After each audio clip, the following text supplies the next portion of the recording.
Shalimar Jewelry inaugural offer. Flat 9% VA on gold ornaments, 12,500 off on purchase of 1 kg silver.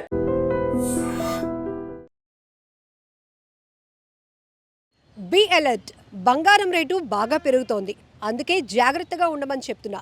ఏంటి ఫ్యూచర్లో కొనలేరు కాబట్టి ఇప్పుడే కొనేసుకోండి అని చెప్తున్నాను అనుకుంటున్నారా? కాదు, ఉన్న బంగారాన్ని పోగొట్టుకోకుండా జాగ్రత్తగా ఉండండి అని హెచ్చరిస్తున్నాం. ఇది నేను చెప్తున్న మాట కాదు. విశాఖలో ఒకే రోజు 7 చోట్ల చైన్ స్నాచింగ్ జరిగాయి. ఈ కేసు పరిశీలిస్తే గనుక 2 యువకులు ఒకే రోజు 7 చోట్ల, అంటే విశాఖలో 1 టౌన్ ఏరియా, షీలానగర్ అంటే గాజువాక లిమిట్, మరొక వైపు కంచరపాలెంలో ఒకే చోట 7, అంటే ఈ 3 ప్రాంతాల్లో 7 చోట్ల చైన్ స్నాచింగ్కు పాల్పడినటువంటి ముఠాను గుర్తించారు. అయితే ఇది యూపీకి చెందినటువంటి ముఠాగా పోలీసులు అయితే అనుమానిస్తున్నారు. సీసీటీవీలో రికార్డ్ అయినటువంటి దృశ్యాలు ఆధారంగా ఇప్పుడు ఈ కేసును ట్రేస్ అవుట్ చేసే పనిలో పడ్డారు పోలీసులు. మరొక వైపు ఒక్కసారి మనం ఈ 10 డేస్ బ్యాక్కి వెళ్తే కనుక విశాఖలో ఈ మధ్య జరుగుతున్న దొంగతనాలు కేసులు చూస్తే ఈ తరహా చోరీలే ఎక్కువ జరుగుతున్నాయి.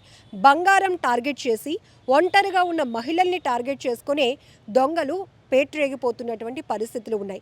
అయితే ఈ చైన్ స్నాచింగ్కు పాల్పడుతున్నటువంటి ముఠా కూడా బైక్ని ఉపయోగిస్తూ అలా ఎవరైనా నడుచుకుంటూ వెళ్ళిపోతున్నా, లేకపోతే 2-3 నడుచుకుంటూ మాటల్లో పడిపోయి ఆదమర్చి ఉన్నట్టు గమనించినా ఇమీడియట్గా మెడలో ఉన్నటువంటి గొలుసులు తెంచుకొని పారిపోతున్నారు.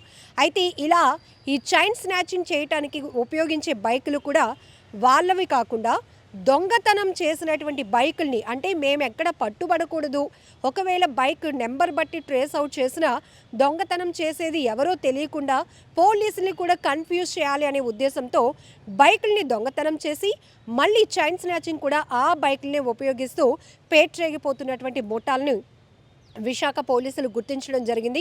సో ఒకే రోజు 7 చోట్ల ఒకే గ్యాంగ్ చైన్ స్నాచింగ్లకు పాల్పడుతుంది అంటే మనం ఎంత జాగ్రత్తగా ఉండాల్సిన అవసరం ఉందో కూడా ఇక్కడ మనం గమనించాలి. సో ఈ కేసులో మొత్తం గోల్డ్ 20 తులాల వరకు ఉంటుందని అయితే పోలీసులు అంచనా వేస్తున్నారు. ప్రెజెంట్ అయితే విశాఖ పోలీసుల ఫోకస్ అంతా కూడా చైన్ స్నాచింగ్ ముఠాపైనే పెట్టారు. ఎందుకంటే ఈ మధ్య 3 టౌన్ పోలీస్ స్టేషన్ లిమిట్లో కూడా, అంటే ఎంవీపీ పరిధిలో జరిగినటువంటి ఒక చోరీ గమనిస్తే ఒంటరిగా ఉన్నటువంటి వృద్ధురాలని టార్గెట్ చేసి బుర్కా ధరించి వచ్చినటువంటి ఒక మహిళ, ఆమె ఈ సర్వెంట్స్ని, అంటే ఇంట్లో ఎవరైనా వృద్ధులు కానీ లేకపోతే ఎవరైనా పేషెంట్స్ ఉన్నా వర్క్ చేయడానికి మేడ్స్ని ప్రొవైడ్ చేసేటటువంటి ఒక మహిళ అక్కడ ఉన్నటువంటి పరిస్థితిని గమనించి, ఈమె వృద్ధురాలు ఒక్కరే ఉంటారు, చేతికి చక్కగా బంగారం గాజులు బాగానే వేసుకొని ఉంది, ఈమెను టార్గెట్ చేయాలని బుర్కాలో వచ్చి ఎవరో మగవాడే ఈ దొంగతనం చేశాడు అనేటట్టుగా మొత్తం సీన్ క్రియేట్ చేసింది. కానీ ఆమె కాళ్ళకున్న మెట్టలు, నెయిల్ పాలిష్ ఆమెను పట్టించేశాయి అనుకోండి. సో సీసీటీవీలో రికార్డ్ అయినటువంటి దృశ్యాల్ని నిశితంగా పరిశీలించిన పోలీసులు వచ్చింది మగవాళ్ళు కాదు, ఆడవాళ్లే, అది కూడా తెలిసిన వాళ్ళే అని గమనించి ఆ కేసుని ట్రేస్ అవుట్ చేసి ఆ బంగారం గాజులు అయితే పూర్తిగా వంగిపోయాయి. అంటే ఎంత బలవంతంగా ఆమె చేతుల నుంచి లాక్కొని వెళ్ళిపోయిందో గమనించాలి.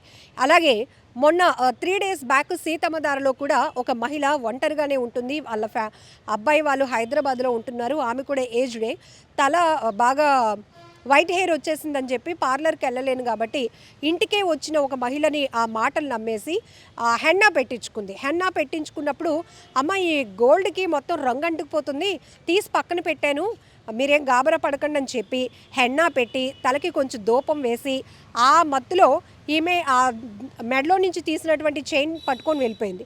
సో ఇదొక కేసు. ఇప్పుడు లేటెస్ట్గా కంచరపాలెంలోని షీలానగర్లో 1 టౌన్ ఏరియాలో 3 ప్రాంతాల్లో 7 చైన్ స్నాచింగ్ కేసులు నమోదవటం ఇప్పుడు విశాఖ ప్రజలను తీవ్ర కలవరపాటుకు గురి చేస్తున్నాయి. పోలీసులు కూడా దీనిపైన చాలా సీరియస్గా యాక్షన్ మొదలుపెట్టారు. ఎక్కడికక్కడే సీసీటీవీ ఫుటేజ్లను పరిశీలిస్తూ ఈ ముఠా ఎవరు, ప్రస్తుతానికైతే వీళ్ళు ఉత్తరప్రదేశ్కు చెందినటువంటి గ్యాంగ్ ఎలా పేట్రేగిపోతుంది, చైన్ స్నాచింగ్లకు తెగబడుతున్న విషయాన్ని గమనించారు పోలీసులు. ఆ కోణంలోని కేసులు కూడా దర్యాప్తు కొనసాగుతూ ఉంది. ఏదేమైనా చాలా జాగ్రత్తగా ఉండాల్సినటువంటి అవసరం ఉంది. ఉన్న వస్తువుని పోగొట్టుకున్న తర్వాత ఏడ్చినా, పోలీసుల చుట్టూ తిరిగినా ప్రయోజనం ఉంటుంది, కానీ చాలా టైం పడుతుంది. దానికన్నా ముందు చాలా జాగ్రత్తగా ఉండాల్సినటువంటి పరిస్థితులు ఉన్నాయి. ఇప్పటికే మనం సోషల్ మీడియాలో చాలా వీడియోలు చూస్తున్నాం.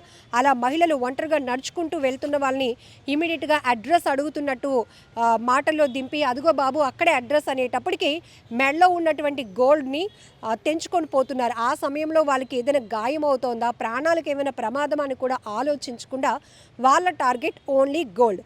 అలాగే రీసెంట్గానే మళ్ళీ వైజాగ్లో ఒక కేసు జరిగింది. ఇంటి ముందు పని చేసుకుంటున్నటువంటి ఒక మహిళ మెడలో నుంచి గొలుసు తెంచుకుని పోయినటువంటి కేసు కూడా ఫైల్ అయింది. సో ఇవన్నీ కూడా కేవలం మిమ్మల్ని అలర్ట్ చేయడానికి చెప్తున్నాం. ఏదేమైనా కూడా ప్రతి రూపాయి అనేది మన కష్టార్జితంతో కొనుక్కున్న ప్రతి వస్తువుని మనం జాగ్రత్తగా చూసుకోవాల్సినటువంటి బాధ్యత మనదే.